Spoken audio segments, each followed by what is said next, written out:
कैसे हो आप सभी। स्वागत है आप सभी का मेरे साथ में। मेरा नाम है सुभद्रा माथनकर, आप सभी की साइंस टीचर। सो गाइस, जैसे मैंने आप लोगों को प्रॉमिस किया था कि मैं सारी की सारी इंपॉर्टेंट केमिकल रिएक्शंस का एक लेकर आऊंगी सेशन, जहां पे मैं समझाऊंगी कि किन किन केमिकल रिएक्शंस को आपको कवर करना है for full marks in chemistry. याद रखिएगा, केमिस्ट्री से बहुत सारी केमिकल रिएक्शंस एग्जाम में आती है।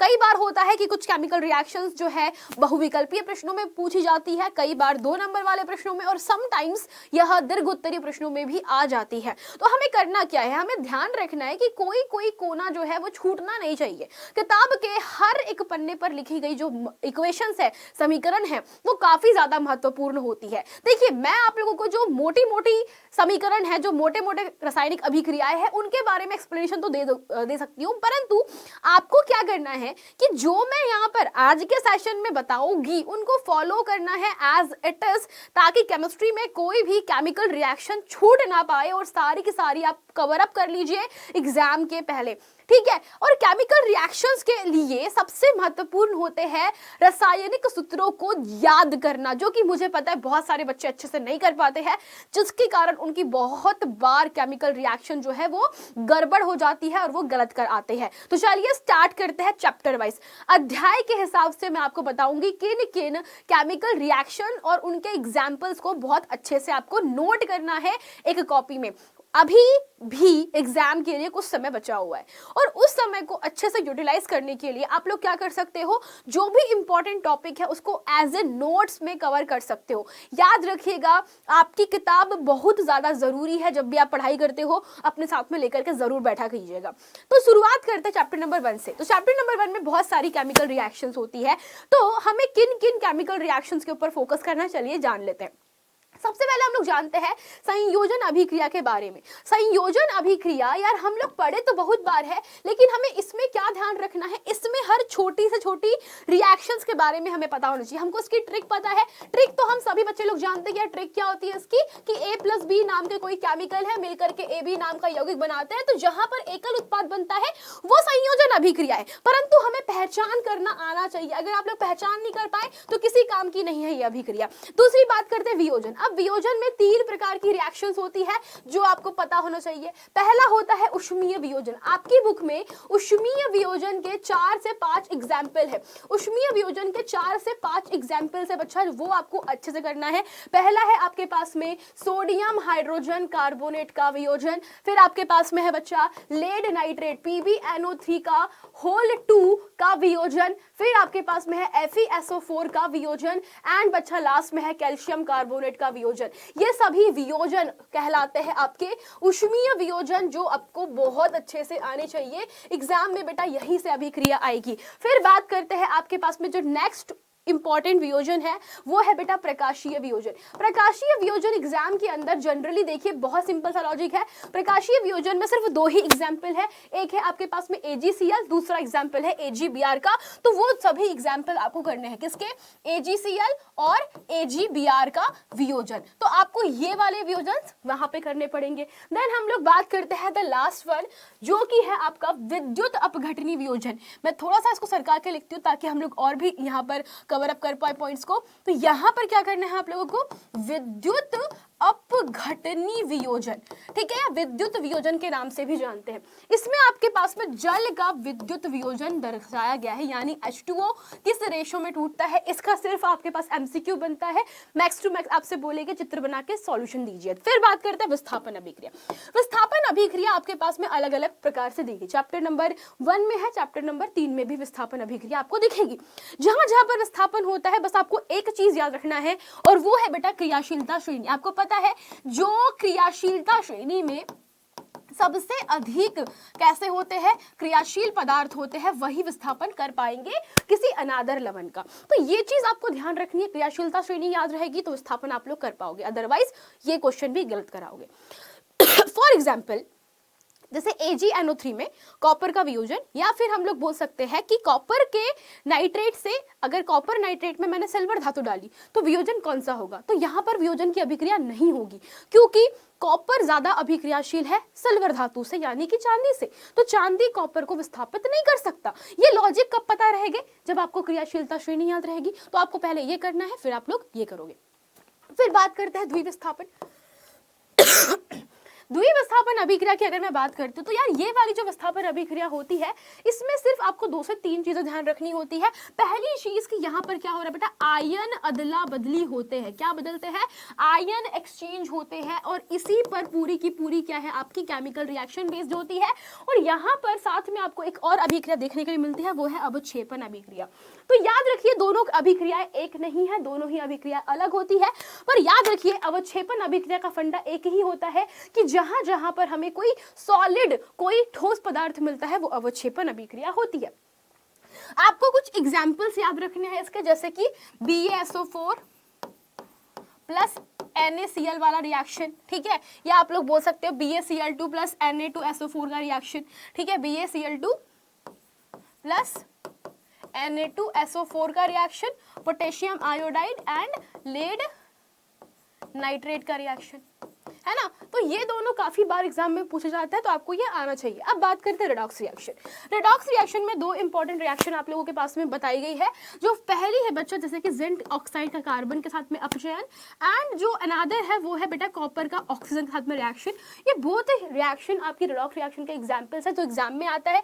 इसके अलावा MnCl2 है ना, ये एक और एग्जाम्पल, सॉरी एक और आपके पास में अभिक्रिया होती है जिसमें MnO2 की अभिक्रिया की जाती है HCl के साथ में। तो ये वाला जो इक्वेशन है वो भी आपको अच्छे से आना चाहिए। तो देखो हम लोग क्या कर रहे हैं, शॉर्ट में हर चीज को यहाँ पर लिख दे रहे हैं कि किन किन चीजों को आपको कवर करना है।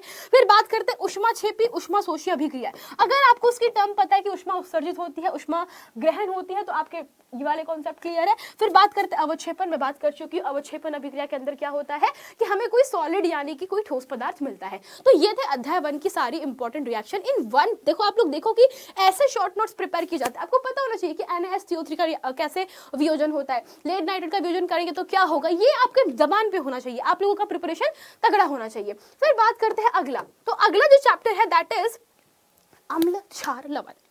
इस अध्याय में पूरी की पूरी ट्रिक्स होती है और कुछ भी नहीं है।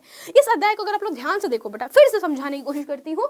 सबसे पहले जो रिएक्शन आप लोग देखोगे इस चैप्टर के अंदर, वो रिएक्शन है वो कहलाती है धातुओं की अम्ल से अभिक्रिया। फॉर एग्जाम्पल आप लोगों ने जिंक धातु की H2SO4 अम्ल से अभिक्रिया देखी, आप लोगों ने लोहे धातु की HCl के साथ में अभिक्रिया देखी। तो ये अभिक्रिया क्या है, अम्लों के साथ में अभिक्रिया। तो ये एग्जाम्पल हमेशा याद रखना है कि कोई भी धातु, फॉर एग्जाम्पल हमारे पास में कोई भी XYZ फर्क नहीं पड़ता, लोहा है, चांदी है, आपके पास में कुछ अनदर जो मेटल्स है उसकी बात कर ली जाए, तो अम्लों के साथ में अभिक्रिया होती ही है। और चैप्टर 3 में इसी को हम लोग एलाबोरेट करेंगे कि कौन कौन से अम्ल जो है वो अभिक्रिया करेंगे, कौन कौन से अम्ल जो है वो धातुओं से अभिक्रिया नहीं करते। ये चीजों पे हमें ध्यान देना है। तो याद रखिएगा ये क्वेश्चंस एग्जाम में आते हैं। इसके अलावा क्षार धातुओं की अभिक्रिया, क्षार और धातु की अभिक्रिया में क्या होता है, आप लोगों ने यहाँ पर 2 रिएक्शंस देखनी है। एक है बेटा एल्यूमिनियम की रिएक्शन विद NaOH, जो कि एक धातु है, इसकी NaOH के साथ में अभिक्रिया, one of the most important sodium aluminate आपके पास में बनेगा। ये एग्जाम में कई बार पूछी जा चुकी है। फिर बढ़ते हैं बच्चा अगला जो टॉपिक है दैट इज अम्ल की किसी कार्बोनेट से रिएक्शन। सेम रिएक्शन आपको चैप्टर नंबर 4 में मिलेगी। वहां पर आप लोग सिर्फ कार्बन के नंबर्स को देखकर कंफ्यूज हो जाते हो, डर जाते हो, और फिर आप लोग इसको कर नहीं पाते। तो अम्ल और कार्बोनेटों की अभिक्रिया में हम लोगों ने क्या सीखा है, यहाँ पर उत्पाद के रूप में क्या मिलेगा हमें, उत्पाद के रूप में हमेशा कोई भी कार्बन डाइऑक्साइड, जल यानी कि पानी H2O और साथ में कोई लवण की प्राप्ति होती है। तो ये हमें ध्यान रखना है। एग्जाम में जो अक्सर आएगा क्वेश्चन वो होगा कोई भी अम्ल के साथ में, कोई भी अम्ल के साथ में या तो बेटा सोडियम हाइड्रोजन कार्बोनेट आपको मिलेगा, या बेटा आपके पास में सोडियम Na2CO3 रहेगा, या आपके पास में CaCO3 रहेगा। एग्जाम में यही 3 कार्बोनेट आपसे पूछे जाएंगे। इसके अलावा कुछ अलादर बनता ही नहीं है। यही आपके चैप्टर बुक्स के अंदर गिवन है। ये जो अभिक्रियाएं मैं यहाँ पर लिख रही हूँ इनको आपको स्वयं करके देखना है। यहाँ पे मैं आधी रिएक्शन समझा रही हूँ। रीजन इसके पीछे सिंपल सा है बेटा कि मैं चाहती हूँ कि आप लोग खुद से प्रैक्टिस करो। मैं आपको आधा रास्ता तय करवा चुकी है, अब आधा मंजिल बेटा आपको खुद से करना पड़ेगा। ये आपका होमवर्क है कि आप इसका नोट जरूर बनाइएगा कि इसके एग्जाम्पल क्या है, इसके एग्जाम्पल क्या है, इस अभिक्रिया के उदाहरण क्या है। तो ऐसे करके आप अपने बहुत ही तगड़े रिएक्शंस की नोट्स बना सकते हो। अगला है उदासीनीकरण अभिक्रिया। आपको सबसे बेसिक उदासीनीकरण का रिएक्शन मिलेगा वो है बेटा अम्ल HCl और NaOH का अभिक्रिया, तो ये वाली तो है ही आपके बुक में, इसमें कोई सोचने की आवश्यकता नहीं है। इसके अतिरिक्त किसी अन्य अम्ल, किसी अन्य क्षार की भी अभिक्रिया आपको दिख सकती है।